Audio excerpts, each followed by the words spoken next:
ሰላም ጤና ይስጥልኝ ውድ ደግሞ ሜር ቤተሰቦችና ተከታታዮች፣ ዛሬ በየቀኑ ዳቦ ብቻ ብንመገብ በሰውነታችን ላይ ምን ሊከሰት ይችላል የሚሉትን በሳይንስ አስደግፈን እንመለከታለን። ዳቦን በየቀኑ የአመጋገብ አካላችን ብናደርግ በሰውነታችን ላይ ምን ሊከሰት ይችላል? ክብደት መጨመር፣ የደም ስኳር መጨመር። ዳቦ በእርግጥ ለልባችንስ ሊረዳ ይችላል ወይስ ዳቦ የጤናችንን ላይ ቀውስ እያስከተለ ሊሆን ይችላል? ዛሬ አስደናቂ የሆኑትን የዳቦ ጥቅሞችን እንመለከታለን። ዳቦ በዕለታዊ ኃይል አስፈላጊ ከሆኑ ካርቦሃይድሬት፣ ለአእምሮ ተግባር የሚረዱ ቢ ቫይታሚኖችን እና ለኦክሲጅን ለማጓጓዝ የሚሆኑ ብረቶችን ይሰጠናል። ሙሉ እህል የምግብ መፈጨትን ለማሻሻል፣ የአንጀት ጤናን ለመደገፍ ከተጣራ ነጭ ዳቦ ይልቅ ያልተጣራውን ወይም ደግሞ ያልተፈተገውን ዳቦ መጠቀም ለሰውነታችን አጠቃላይ የሚሰጠውን የጤና ጥቅሞችን እንመለከታለን። ዳቦ ወደ አፋችን ከገባበት ጊዜ ጀምሮ እስከ ታችኛው የትልቁ አንጀታችን የሚሰጠንን የጤና ጥቅሞችንና እንዲሁም ደግሞ የጎንዮሽ አደጋዎች ካሉት እንመለከታለን። ይህ ደቡብ ሜር ነው። ውስብስብ የሕክምና ርዕሶችን ወደ ተግባራዊ ምክር የምንከፋፍልበት። እኔ እንደተለመደው ስለ ጤናችሁ አዘጋጅ ሐኪም ደቡብ ነኝ። ከሁሉ በፊት እንደተለመደው ይህ ትምህርት ለብዙዎች እንዲደርስ ደቡብ ሜርን ሰብስክራይብ፣ ሼር በማድረግ ለወዳጅ ለጓደኛ አድርሱልን እንላለን። በምዕራፍ ከፋፍለን ለማየት ያህል በምዕራፍ 1 ላይ የምንመለከተው የዳቦ አብዛኛው ክፍል የካርቦሃይድሬት ይዘት ያለው ነው። ዳቦ ሲመገቡ የምግብ መፍጫ ስርዓታችን ካርቦሃይድሬትን ወደ ትናንሽ ሞለኪውሎች ይከፋፍላል፣ ግሉኮስን ጨምሮ እንደማለት ነው። ያ ግሉኮስ ለሴሎች አስፈላጊ የሆኑ የኃይል ምንጭ ይሆናል። አንጎል ግሉኮስን የኃይል ምንጭነት ይጠቀምበታል። በተጨማሪም ጡንቻዎች ይህን ካርቦሃይድሬትን ወይም ደግሞ ግሉኮስን ወደ ኃይል ቀይሮ ይጠቀሙበታል። ያ ማለት ሰውነት የደም ግሉኮስን ጤናማ በሆነ መልኩ ተቋቁሞ እንዲቆይ ለሰውነታችን የተራቀቁ የሴሎች የኃይል ምንጭ ሆኖ ያገለግላል ማለት ነው። ካርቦሃይድሬት ከዳቦ የምናገኘው ካርቦሃይድሬት ክፍል 2 ላይ የምናገኘው ሙሉ እህልን ወይም ደግሞ ያልተፈተገውን መጠቀም ለዳቦ የተለየ መልክ ይሰጠዋል። በተለይ ሙሉ እህል የሚባለው ብራና ጀርሞችን ወይም ደግሞ ኢንዶስፐርምን ይይዛል። እነዚህ ደግሞ ያልተጣሩት ማለት ነው በሰውነታችን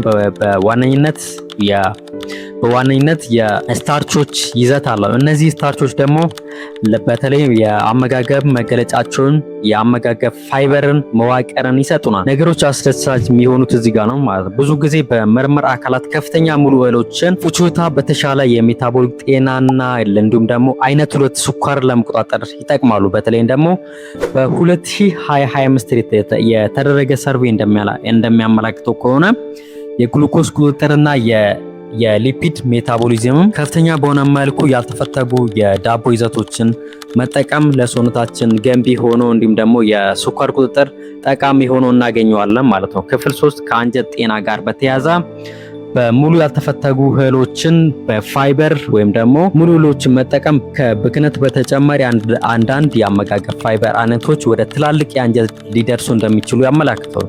የአንጀት የረቂቅ ተዋሲያንን የአንጀት ጤና ማይክሮ ኦርጋኒዝሞችን ከመጠበቅ ስብስጥሮችን ከመጠበቅ በተጨማሪ ብክነቶችን ለማስወገዱ ላይ ይጠቅማል ማለት ነው። ሙሉ እህል የአመጋገብ ፋይበር የአንጀት ማይክሮ ኦርጋኒዝሞችን ሊቀይሩ ከመቻላቸው በተጨማሪ በርካታ ጥናቶች እንደሚያመላክቱ ከሆነ ጠቃሚ የሆኑ ባክቴሪያዎችን ለመመገብ እንደሚጠቅሙ ነው። እንግዲህ ያልተፈተገውን ዳቦ መጠቀም ለአንጀት ጤና እጅግ በጣም ከፍተኛ የሆነ ጥቅም ይሰጠናል ማለት ነው። ለሰውነት አወቃቀር ይጠቅማል፣ ለሰውነት ግንባታ እንዲሁም ደግሞ ባክቴሪያዎችን ለመመገብ ይረዳል ማለት ነው። ክፍል 4 ላይ ከልብ ጋር በተያያዘ ሌላው አስደናቂ ምርምር የሚያመላክተው እዚህ ጋር ነው።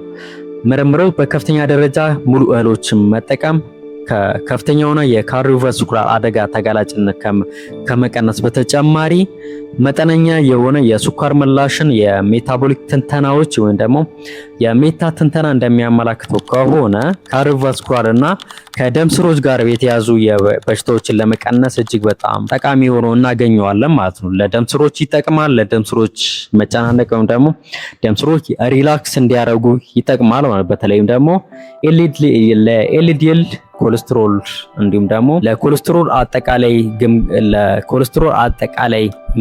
መቆጣጠርን ይጠቅማል ማለት ነው። ሙሉ ዳቦ መጠቀም ለልብ ጤና እጅግ በጣም ጠቃሚ ነው ማለት ነው። ሙሉ እህል የምግቦች መመጣጠን እንዲሁም ደግሞ ለልብ ጤና እጅግ በጣም ወሳኝ ነው ማለት ነው። እንግዲህ ምዕራፍ 5 ላይ ደግሞ የምንመለከተው ዳቦን ብቻ ብንመገብ ሰውነታችን ላይ ምን አይነት ለውጦች ይመጣሉ ወይም ደግሞ ዳቦን ብቻ ብንመገብ ምን ልናጣ እንችላለን?